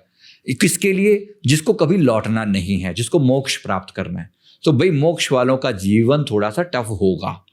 तो अगर आपके जीवन में ज्यादा समस्याएं आ रही हैं तो समझ लो परमात्मा ने आपको मोक्ष के लिए मेरे को तो बुला लेना भगवान दोबारा। तो मोक्ष के लिए आपको चुना है आपको। तो आप लोग बताएं कमेंट करके कि आप में से कितने लोगों को लगता है कि भाई मेरे को मोक्ष के लिए चुना गया होगा, है ना। बुरी बात नहीं है, बहुत बड़ी बात है। इसका मतलब सैल्यूट है आप लोगों को भाई, जो आप इतने महान है कि आपको चुना गया है, वरना परमात्मा सबको थोड़ी चुनता है। दुनिया के 90% लोग तो कहते हैं यही वाली बात भी ठीक है, हम तो दोबारा आ जाएंगे, दोबारा झेल लेंगे और क्या होगा, वैसे भी कौन सा इस जीवन में ऊपर जाके कौन से मजे लेने हैं हमने, हम यहाँ पे भी दुखी हैं, ऊपर भी दुखी होना है ना। जिसको ये उम्मीद है कि वो कभी सुखी हो सकता है, उसको लगता है कि मैं यहाँ सुखी हूँ लेकिन ऊपर जाके और भी सुखी हो सकता हूँ, वो फिर परमानेंट जाएगा यहाँ से। हाँ। तो उसको कहीं ना कहीं उस सुख का आभास है। इसीलिए वो कहता है चलो थोड़ा वो दुख सह भी लिया तो क्या हो गया, आगे तो फिर आनंद ही आनंद है। अभी 1% दुख अगर सहा और वहां जाके मुझे 1000% सुख मिला तो फिर किस गिनती में आता है 1% ये वाला? तो इट्स ओके, तो थोड़ा बहुत निपटा लो, कोई बहुत बड़ी बात नहीं है। आगे अनंत काल तक सुखी सुख है। तो 1 लाख जन्म तक, 1 लाख साल तक सुख मिलना है, यहाँ 2-4 साल का थोड़ा बहुत कष्ट सह लेने में क्या फर्क पड़ता है? तो इसलिए मान लो प्यार से और इट्स ओके। भक्ति करके अपनी आत्मा का कल्याण करो, मतलब जितना हो सके शुभ कर्म करना, भक्ति करना। को प्रेमानंद जी महाराज जी लगे होते हैं आजकल समझाने पे दुनिया को, क्या कर रहे हैं? बार बार कर्म के सिद्धांत सिर्फ कर्म ही समझा रहे हैं, कर्म आ रहे हैं या फिर नाम जप। दो ही बातें हैं घूम फिर के, कर्म नाम जप। शुभ कर्म करो, परमात्मा का नाम जप करो, वही बातें। अब हमने सारा कंक्लूड किया तो क्या निकला? यही निकला। और घूम फिर के यही बात निकली। हमने इतने सारी बातें घुमा फिरा के क्या निकला? ये 2 ही बातें। नाम जाप करो, पिछली गलतियां सुधारो, माफी मांग लो पुरानी गलतियों के लिए, आगे के लिए सही कर्म करो, पुरानी गलतियों को ठीक करो, करेक्ट कर लो और आगे के लिए नाम जाप करो, कल्याण हो जाएगा। सर कई बार हम क्या करते हैं कि कई बार मुझसे कोई गलती हो गई, मैं तो अपने ऊपर ही लेके बोलती हूँ सारी बातें, मुझसे कोई गलती हो गई और मुझे हाथों हाथ रियलाइज़ हो गई कि मुझसे कोई गलती हो गई, मैं सामने वाले से हाथों हाथ सॉरी भी मांग लेती हूँ, तो वो कर्म अकाउंट क्लोज ना, क्लोज, कोई इशू नहीं, वो बात खत्म होगी, वहीं पे खत्म। मतलब रियलाइज हो जाता है, मुझे दिल से रियलाइज होता है कि हाँ ये चीज़ मैंने गलत कर दी, तो मुझे सॉरी बोलना चाहिए। चाहे वो मेरे बच्चों के साथ हो, चाहे हस्बैंड के साथ हो, चाहे वो मेरे काम करने वाले साथ में हो, या कोई भी हो, या मैं किसी के हम वो करते हैं, किसी ने हमारे लिए कुछ किया है तो हम उसको बहुत थैंक यू करते हैं, तो मुझे वो भी बहुत जल्दी रियलाइज़ हो जाता है, थैंक यू भी बहुत जल्दी रियलाइज़ हो जाता है, तो वो भी कर्मों में ऐड होता है। थैंक यू कोई कर्मा नहीं है वैसे, पर ग्रैटिट्यूड का भाव Gratitude, वैसे हाँ, रहना वही चाहिए। gratitude बस ही ये सब। समझ लो कि जब आप ग्रैटिट्यूड पे कर रहे हो, आप उस इफेक्ट को मल्टीप्लाई कर रहे हो। जिस चीज को आपने ग्रैटिट्यूड किया, तो वो ग्रैटिट्यूड बहुत बड़ी फीलिंग है। शिकायत का उल्टा है ग्रैटिट्यूड, एक कंप्लेंट मोड में रहना, तूने ये नहीं किया, वो नहीं किया, और तूने तो छोड़ो, मतलब परमात्मा ने, हे प्रभु मेरे साथ ही ऐसा क्यों, क्यों? है ना। आप कंप्लेंट मोड में, ये कंप्लेंट, वो कंप्लेंट, वो कंप्लेंट, वो कंप्लेंट, और एक है ग्रैटिट्यूड वाला फीलिंग कि प्रभु जो आपने दिया मुझे बहुत दिया दिया है, बहुत अच्छा जो किया दिया बहुत दिया, बड़ा आनंद दिया, बहुत बहुत शुक्रिया। छोटा मोटा कुछ नहीं दिया तो हो सकता है मेरी औकात ही ना हो लेने की, है ना। जब ये व्यक्ति ये वाले भाव में आ जाता है ना, तो जमीन आसमान बदल जाता है। एक सिंपल सी सोचो, जैसे आप मान लो आप कहीं गाड़ी से जा रहे हैं, कहीं किसी रेड लाइट पर कहीं गाड़ी रुकी, कोई मांगने वाला कहीं आके तो आपसे मांग रहा है कि भूखा हूँ, कुछ खिला दो। आपका दिल आया कि चलो यार सच में आज तो कुछ दिल कर रहा है, गाड़ी को साइड में किया और आपने उसको 50 रुपये का ठीक ठाक खाना मतलब खिला दिया। अच्छा, छोले भटूरे खिला दिए, कुछ मान लो ऐसे करके बंदा तृप्त होके गया, एकदम राजी होके। अब कुछ 5-7-10 दिन बाद फिर आपका उधर से जाना हुआ, आप फिर उसके आसपास कहीं ना कहीं नजरें जो है भाई उस बंदे को खिलाया था वो कहीं, अब ये बंदा आके फिर आके हाँ बाबा दे कुछ खिला दे, मान लो इस मोड में आता है, तो आप पहली चीज क्या बोलोगे? अरे उस दिन तो खिलाया था, तेरा खिलाया था तुम्हें, है ना, उस दिन तो राजी किया था, इतना पैसे दिए तो थे तेरे को। अच्छा, यही चीज थोड़ा चेंज करके देखो।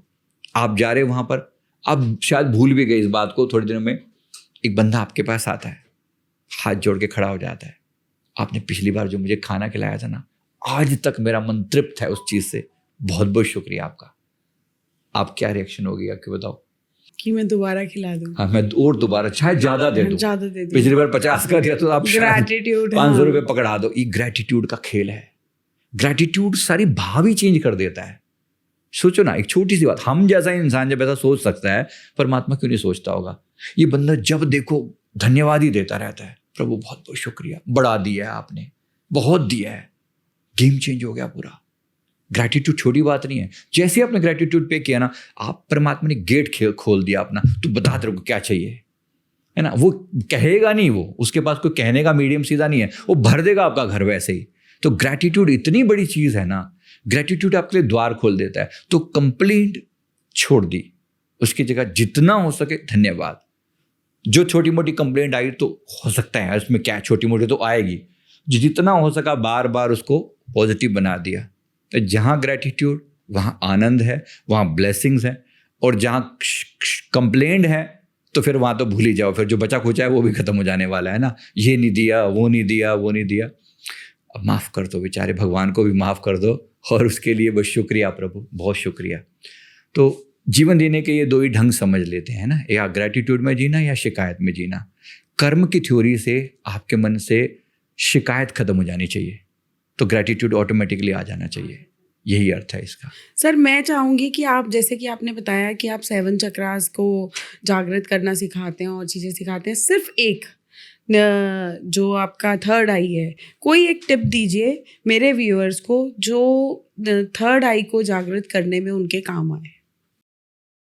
देखो, पहली बात तो समझो कि थर्ड आई को सीधे सीधे थर्ड आई पर मेहनत ना करना, केवल थर्ड आई पर नहीं। जब तक नीचे के चक्र जागृत नहीं है ना, कि लोगों के साथ क्या है, थर्ड आई के पीछे पड़ जाते हैं। अब जैसे त्राटक करना शुरू कर देंगे। अब जिस व्यक्ति का मूलाधार चक्र खराब है, सैक्रल चक्र खराब है, मणिपुर खराब है, और वो बैठ के त्राटक कर रहा है, तो ये त्राटक इसको ज़्यादा प्रभावशाली नहीं होगा, बल्कि कुछ नेगेटिव थॉट क्रिएट कर देगा उसके अंदर, है ना। कॉन्सेंट्रेशन तो हो गई, लेकिन मन शुद्ध नहीं हुआ, नीचे के चक्र खराब है। कोई उल्टा सीधा विचार आ गया, डर का विचार आ गया, तो डर का विचार आ गया तो डर का विचार फलीभूत होने लगेगा। डोंट डू दैट, खतरनाक है ये। मेरा विचार है, पहले हमेशा नीचे के चक्रों पे थोड़ी मेहनत करो। करना क्या है, चक्रों के बीज मंत्र होते हैं, सिर्फ 3 मिनट पर चक्र। रम लम वम रम यम हम, ये 5 चक्रों का, लम वम रम रम यम हम ओम। यहाँ शून्य, यहाँ कुछ नहीं है। तो इन 6 चक्रों के बीज मंत्र हैं लम वम रम यम हम ओम। इनको 3-3 मिनट के लिए चैंट कर लो। हमारे चैनल पे दे रखा है, संजीव मलिक लाइफ कोच के नाम से, पूरा रिकॉर्डिंग डाली हुई है इसके बना के, वो ले सकते हैं और उसके साथ साथ चैंटिंग कर सकते हैं। अगर आपने ये कर लिया, थोड़े से दिन करके देखिए, 10-20 हर एक चक्र पर 3 मिनट दीजिए, तो 21 मिनट हो गए 7 चक्रों के नाम के। ऐसा 30-40 दिन करिए, क्योंकि थोड़ा टाइम लगता है, जल्दी नहीं होता। आपको डेफिनेटली फीलिंग आनी शुरू हो जाएगी। फिर आप थर्ड आई पर मेहनत करेंगे तो काम करेगा। और फिर उसके लिए थर्ड आई पे जो मेहनत करनी है वो क्या करनी होगी? थर्ड आई के लिए 2-3 बातें हैं। देखो, थर्ड आई से एक सबसे पावरफुल एक्सरसाइज होती है थर्ड आई को एक्टिवेट करने की। थर्ड आई से श्वास लेना, मतलब एक हम श्वास नाक से ले रहे हैं, हम इसमें इमेजिन करते हैं कि यहाँ पर एक आँख है, ऐसे वर्टिकल आँख है, तो वर्टिकल आँख में यहाँ पर ये आँख प्राण ऊर्जा को अब्जॉर्व कर रही है, ये श्वास ले रही है, ऐसा करके इमेजिन किया जाता है। तो देखो, श्वास तो मैं नाक से लूंगा, लेकिन फील करूंगा कि श्वास मेरी थर्ड आई ले रही है। तो एक आँख को खुलता हुआ फील करें, श्वास को इनहेल करते हुए, और जब मैं श्वास छोड़ूं तो उसे बंद होता हुआ फील करें।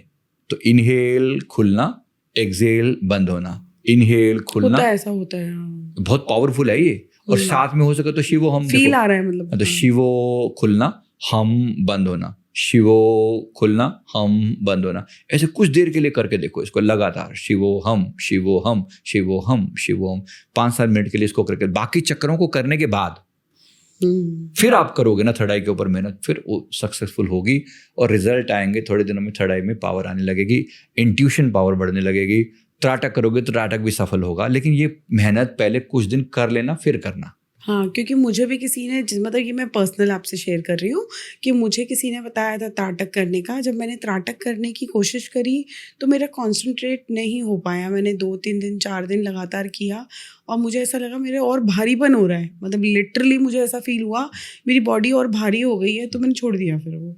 तो वो यही रीज़न है जो आप बता रहे हो कि मुझे 7 चक्रास पे पहले काम करना चाहिए था, फिर देन मेरे को त्राटक करना चाहिए था। राइट। सर, कैसे जाने कि हम सही कर्म कर रहे हैं? देखो, अपनी अंतरात्मा जो है इसकी गवाही अवश्य देती है कि आपका कोई भी कर्म सही है या गलत है। उस पे झूठ का आवरण ना डाला जाए खुद के प्रति। कम से कम लोग क्या खुद से भी झूठ बोल लेते हैं। अगर मैं खुद से झूठ ना बोलूँ ना, मेरी अंतरात्मा को बहुत अच्छे से पता होता है कि मैं क्या गलत कर रहा हूँ और क्या ठीक कर रहा हूँ। तो कोई भी कर्म करते हुए एक बार अंतर मन में झांक कर देखना। मन जिस काम को करके प्रसन्न हो, आज मैंने ये काम किया, बड़ा अच्छा लगा, किसी के पैर छुए, किसी की तारीफ कर दी, किसी को खुशी दे दी, किसी को खाना बना के खिला दिया, मन सहज ही प्रसन्न हो जाए जिस बात से, समझो वो शुभ कर्म है। जिसको करने के बाद मन खुद कचोटता फिरे अपने आप को, यार नहीं करना चाहिए था, यार क्या कह दिया मैंने इसको, यार किसी को मना कर दिया किसी चीज़ के लिए, किसी को कुछ कह दिया, किसी को डांट दिया, कुछ अपने आप ही मन अंदर से कचोटने लगता है। तो दूसरा तो दूर, आपका अवचेतन मन ही चित्रगुप्त है, आपका सबकॉन्शियस माइंड ही चित्रगुप्त है, जो गुप्त रूप से आपको इवैल्यूएट कर रहा है। एक हिसाब किताब ऊपर जाके जो होगा वो तो बाद में होगा। ये जो अंतर मन है ना, ये जानता है अंदर से कि ठीक नहीं किया यार इस बंदे के साथ। हाँ, ऐसा होता है। अगर हम रात को बैठ के केवल 10 मिनट या 5 मिनट भी एक बार रियलाइज कर लें दिन की मुख्य मुख्य घटनाओं को जो दूसरों से जुड़ी रही हो, क्या मैंने ये कर्म ठीक किया, क्या मैंने ये कर्म ठीक किया। अगर मैं इवैल्यूएट करके और मेरा मन अपने आप को टेस्टेड होके कर देना कि हाँ ये ठीक किया, कोई बात नहीं, ठीक है, और जहाँ गड़बड़ी अगले दिन 2-3 दिन में सुधार लिया उसको, फिर भी वो ठीक है, फिर भी उसको प्लस ही काउंट करना, तो समझो कि वो होया, समझो फिर उसमें कोई गड़बड़ नहीं है। तो एक छोटा सा सेल्फ इवैल्यूएशन, कर्मा चेक लगा लो, ये बहुत बड़ी बात। अगर कर लिया तो फिर हम उससे रोज 10 मिनट अपने पूरे जो दिन के कर्मों का कर्म किया है उसको एनालाइज कर लो और अच्छा और बुरा खुद ही जान लो। राइट। तो कर्मों को पहचाना जा सकता है। बिल्कुल, आप उससे बढ़िया कोई जज नहीं है। परमात्मा ने आपके अंदर ही जज बिठा रखा है, आपके अंदर ही चित्रगुप्त बिठा रखा है। सर, आपसे बात करके बहुत अच्छा लगा और जाना हमने कि किस तरीके से अपने कर्मों को सही भी किया जा सकता है और किस तरीके से कर्मों का फल हमारे भाग्य पे और हमारे प्रेजेंट जीवन पे पड़ता है, और क्या क्या करके आप लोगों को ये समझाते हैं कि कैसे अपने पास्ट कर्मास को सुधारा जा सकता है, अपनी ज़िंदगी को सुधारा जा सकता है। तो ये आप काम जो कर रहे हैं वो बहुत अच्छा कर रहे हैं और आपसे बात करके बहुत अच्छा लगा मुझे आज। Thank you sir. नमस्कार सर। जी, थैंक यू सो मच।